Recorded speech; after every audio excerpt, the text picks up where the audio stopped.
નમસ્કાર વિદ્યાર્થી મિત્રો, આજે આપણે નામાના મૂળ તત્વ વિશેનો અભ્યાસ કરવાનો છે, જેમાં ચેપ્ટર નંબર 3 પાઘડીનું મૂલ્યાંકન. આપણે આગલા લેક્ચરમાં એક રીત સમજી ગયા. આજે આપણે બીજી રીતનો અભ્યાસ કરવાનો છે કે ભારિત સરેરાશ નફાની પદ્ધતિ. તો કે ભારિત સરેરાશ નફામાં કેટલા સ્ટેપ આવશે? તો મુખ્ય 2 સ્ટેપ આવશે. પહેલા તો ભારિત સરેરાશ નફો શોધવાનો છે. એના માટે કુલ ભારિત નફો છેદમાં કુલ ભાર, અને પાઘડી કઈ રીતે મળશે? તો કે ભારિત સરેરાશ નફો છેદમાં ગુણ્યા ખરીદીના વર્ષોની સંખ્યા. આ બેનો શું કરવાનો થશે? તમારે ગુણાકાર કરવાનો થશે. હવે આપણે વાત કરીએ તો સૌથી પહેલા ઉદાહરણ 3 સમજીએ, જે પેજ નંબર આપણને 3 ઉપર આપેલું છે. હવે એમાં લખેલું છે કે નીચેની માહિતી પરથી ભારિત સરેરાશ નફાની રકમ શોધો. તો આપણે એની અંદર અંડરલાઈન કરી લેશું કે આપણે ભારિત સરેરાશ નફો શોધવાનો થશે. અહીંયા આપણે પાઘડી શોધવાની નથી, એટલે એનો મિનિંગ એવો થશે કે ખાલી આપણે એક જ સ્ટેપમાં દાખલો થઈ જશે, રાઈટ.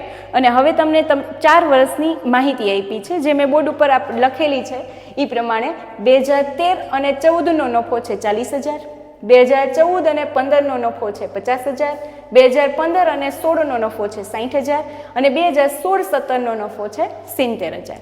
હવે પેલું સ્ટેપ કરવાનું, તમારે નફામાં અહીંયા ભાર લખવાનો થશે. નફાની બાજુમાં ભાર લખવાનો છે અને ભારની શરૂઆત હંમેશા 1 થી કરવાની, બરાબર. એટલે પહેલા વર્ષમાં 1, બીજામાં 2, ત્રીજામાં 3, ચોથામાં 4. અને એક વસ્તુનું ખાસ આપણે યાદ રાખશું કે ભારિત સરેરાશ નફાનો રીતનો ઉપયોગ ક્યારે કરવાનો? કે જ્યારે નફો સતત વધતો હોય, કે નફાનું વધતું વલણ હોય, અથવા નફો સતત ઘટતો હોય. ઘટતો એટલે એવું નહીં કે અહીંયાથી ડાયરેક્ટ ઘટી જાય અને એના પછી એક ઘટ્યું ને એક વધે, તો નહીં. કન્ટિન્યુ વધતો જાય કે કન્ટિન્યુ ઘટતો જાય. જો અહીંયા 40ના 50 થયા, 50ના 60 થયા, 60ના 70,000 થયા, રાઈટ. તો અહીંયા નફાનું વધતું વલણ છે, ત્યારે ભારિત સરેરાશનો ઉપયોગ કરશું. એવું જ આપણે એક ઉદાહરણ છે, જોઈ શકો છો. અહીંયા 80,000 છે, 1,20,000 છે, 1,40,000 છે, 1,60,000 છે અને 1,70,000 છે.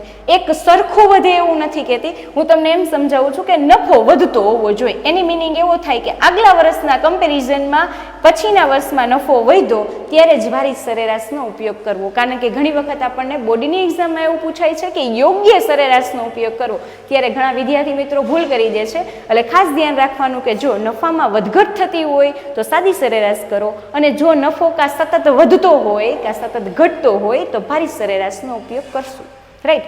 તો ચાલો આપણે પહેલું આ જે ઉદાહરણ છે એના ઉપર ધ્યાન આપીએ. તો સૌથી પહેલા નફો, એની બાજુમાં ભાર. ભાર હંમેશા 1, 2, 3, 4, 5 એ જ રીતે મૂકવાનું. હજી વર્ષ હોય તો મૂકી શકો. હવે આપણે કરવાનું છે નફો અને ભારનો ગુણાકાર, એટલે તમને મળશે ભારિત નફો. 40,000 ગુણ્યા 1 કરીએ એટલે 40,000 જ થશે. ત્યારબાદ 50,000 ગુણ્યા 2 કરીએ એટલે 1 લાખ આવશે. 60,000 ગુણ્યા 3 કરીએ એટલે 1,80,000 આવશે. અને 70,000 ગુણ્યા 4 કરીએ એટલે 2,80,000 આવશે.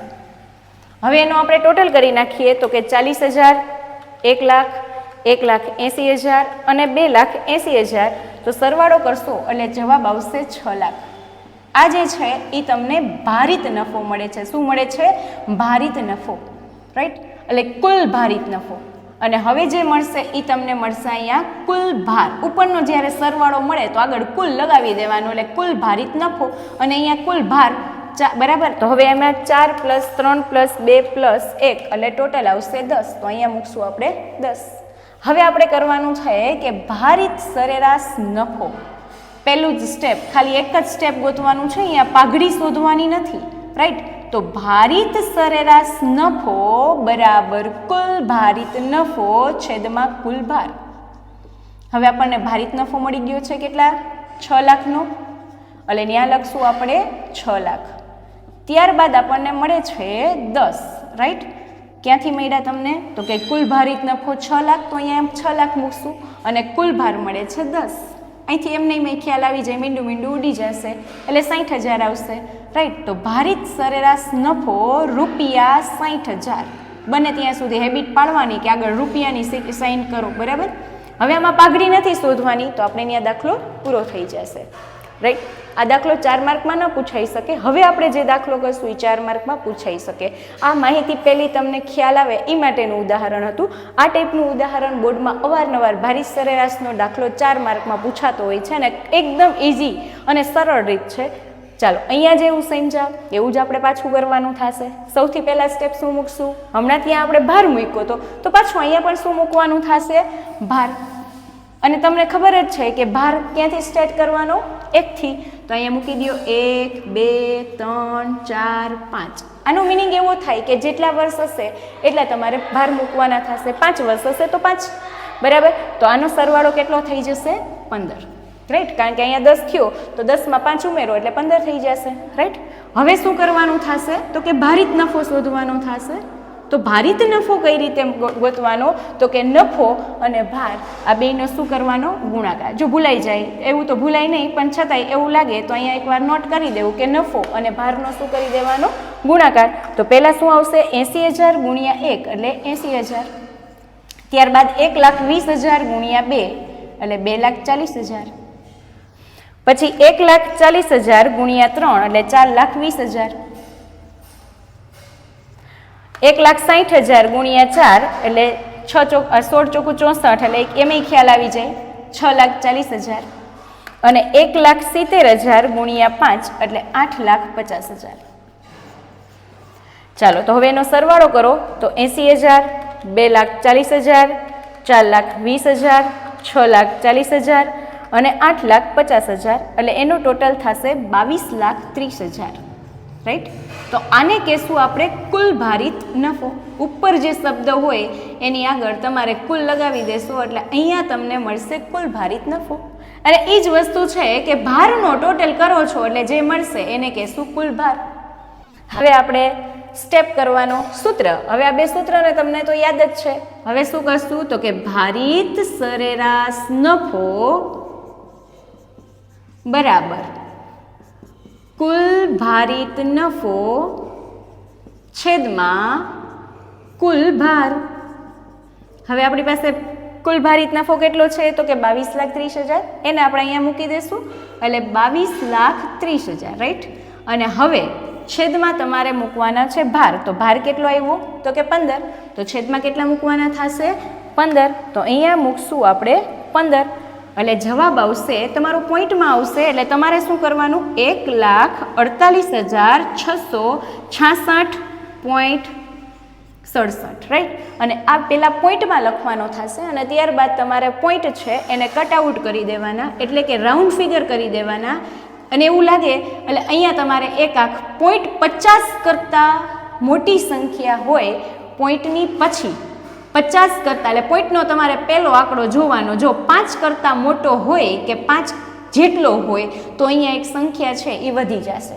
નકર તમારે જો માનો કે 33.33 એવું પણ આવે તો તમારે અહીંયા વધારવાની જરૂર નથી, કારણ કે એ સંખ્યા કેવી છે? 5 કરતાં નાની. તો અહીંયા 5 થી મોટી છે આ આંકડો પોઈન્ટ પછીનો, તો અહીંયા વધારી દો તો 1,48,667 જવાબ આવશે. અને આગળ શું મૂકી દેશો? તો કે રૂપિયા, રાઈટ. હવે શું ગોતવાનું છે તમારે? તો કે પાઘડી. તો કે પાઘડી બરાબર ભારિત સરેરાશ નફો ગુણ્યા ખરીદીના વર્ષોની સંખ્યા. ચાલો હવે આપણી પાસે જવાબ શું આવ્યો છે? ભારિત નફાનો કેટલો આવ્યો છે? તો કે 1,48,667, રાઈટ. અને ખરીદીના વર્ષ છે એ આપણે પ્રશ્નમાં તમને આપેલા જ છે. એની નીચે આપણે ખાસ કરીને અંડરલાઇન કરવાની છે. તો એ ખાસ તમે વિદ્યાર્થી મિત્રો અંડરલાઇન કરી લેજો કે 5 વર્ષની ભારિત સરેરાશની 3 વર્ષની ખરીદી, એટલે ખરીદીના વર્ષ કેટલા થયા? 3. તો એની નીચે તમે ખાસ અંડરલાઇન કરી લ્યો કે ખરીદીના વર્ષ 3 છે અને ભૂલથી તમારે ત્યાં શું ન મુકાઈ જાય? 5 ન મુકાઈ જાય, કારણ કે સંખ્યા તમને બંને આપેલી હશે. પણ જે શબ્દ એમ કીધું હોય કે ખરીદીને આધારે, એ જ તમારે ધ્યાનમાં રાખવાની. તો અહીંયા ખરીદીના વર્ષ કેટલા આપ્યા છે તમને? તો કે 3 આપ્યા છે. તો અહીંયા કેટલા મૂકી દેશું આપણે? 3 મૂકી દેશું. અને ફરજિયાત પોઈન્ટને દૂર કરવો પડશે. ઘણી વખત જો વિદ્યાર્થી પોઈન્ટ નથી દૂર કરતા તો માર્ક કટ થઈ જાય છે. એટલે ખાસ ધ્યાન રાખવાનું કે 1,48,667 એને ગુણ્યા તમારે કેટલા કરવાના થશે?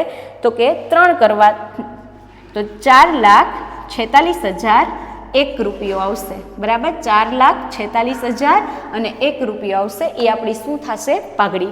અને જો ઘણી વખત એવું બની શકે કે 4,46,000 તમે લખેલી હોય તો પણ પાઘડી ખોટી ન પડે, 1 રૂપિયાથી કંઈ ફેર પડતો નથી, ઘણા પોઈન્ટ જ રાખે છે તોય. પણ બને ત્યાં સુધી આપણે બુકને ફોલો કરીએ એટલા માટે રાઉન્ડ ફિગર કરી અને આને પોઈન્ટ દૂર કરી દેવાનો અને અહીંયા પણ પોઈન્ટમાં જવાબ બને ત્યાં સુધી નહીં લખવાનો, બરાબર. તો આજે આપણે ભારિત સરેરાશની રીતે શીખા, તો એ રીત હતી બીજી, બરાબર. હવે નેક્સ્ટ લેક્ચરમાં આપણે નવું શીખીશું.